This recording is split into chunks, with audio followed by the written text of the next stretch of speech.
right, welcome to today's Explainer. We're jumping right into something completely fascinating today. We are going to trace an invisible, multi-stage assembly line that is running right down the center of your body.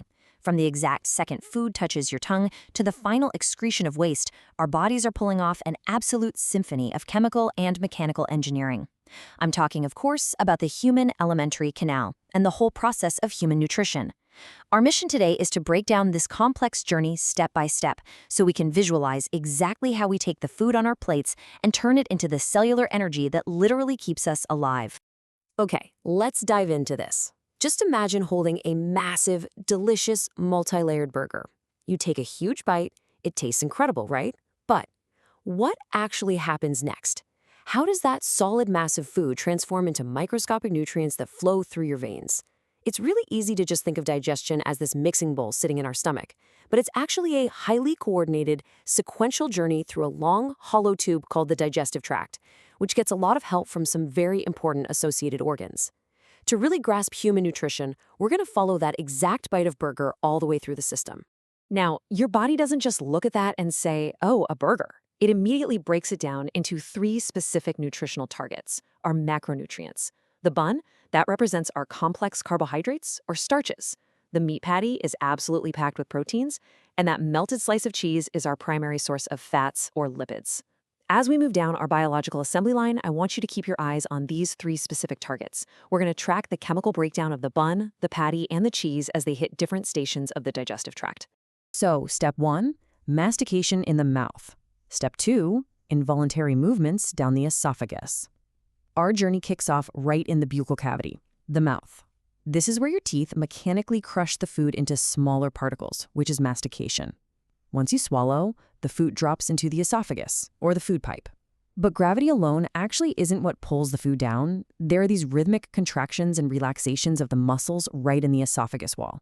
These involuntary muscle movements, a process called peristalsis, physically force the food downwards toward the stomach. You don't even have to think about it. Your body's automated assembly line just takes the wheel. But get this, chemical digestion actually starts before the food even leaves your mouth.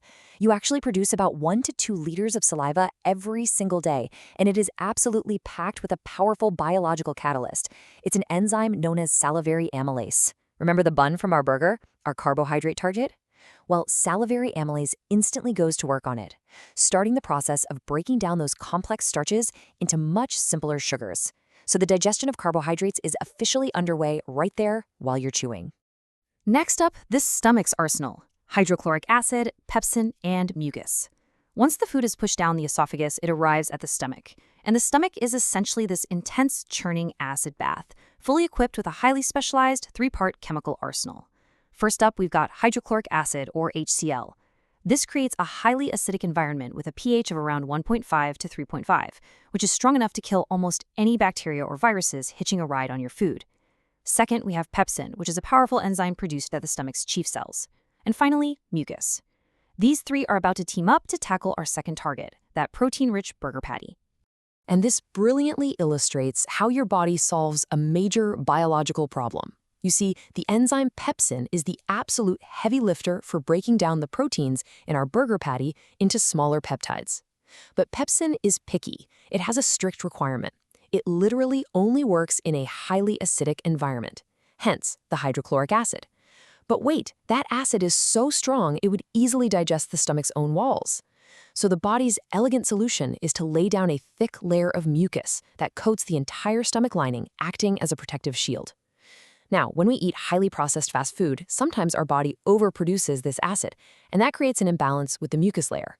That is exactly what causes that uncomfortable burning sensation we all know as acid reflux.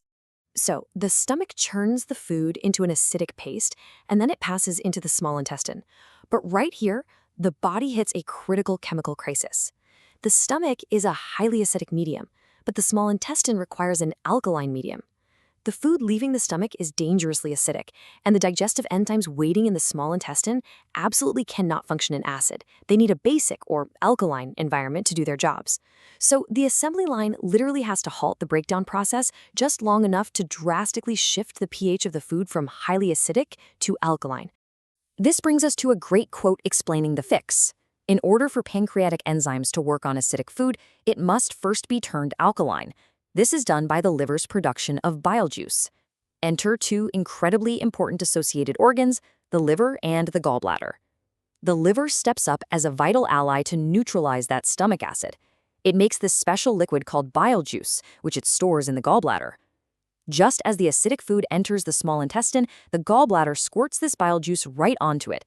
The bile acts immediately, making the whole mixture alkaline. This neutralizes the acid and perfectly sets the stage for the small intestine's enzymes. But bile actually has another equally critical job to do. Let's talk about emulsification. Remember our third target, the cheese? Fats are notoriously stubborn and difficult for the body to digest because they just clump together in these large globules inside the watery environment of our gut.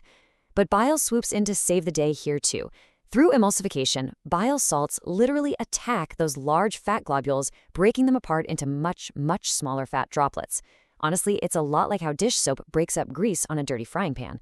By creating tiny droplets, emulsification drastically increases the surface area of the fats, perfectly prepping them for the final stage of chemical digestion.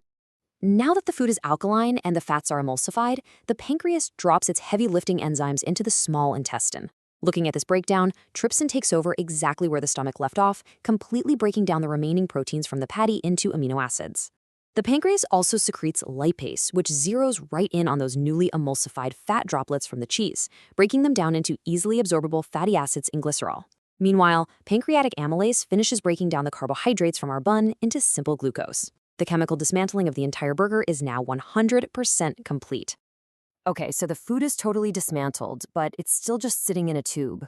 It needs to actually get into your body. Enter the villi. These are tiny finger-like projections lining the inner surface of the small intestine. To put this into perspective, if you were to flatten out all the millions of microscopic fingers inside your small intestine, they would literally cover the surface area of a tennis court. This brilliant design exists for one reason: to maximize nutrient extraction. The inner lining isn't flat. It's heavily folded and completely covered in these microscopic projections to pull everything directly into your system. So the crucial point here is really how form perfectly meets function.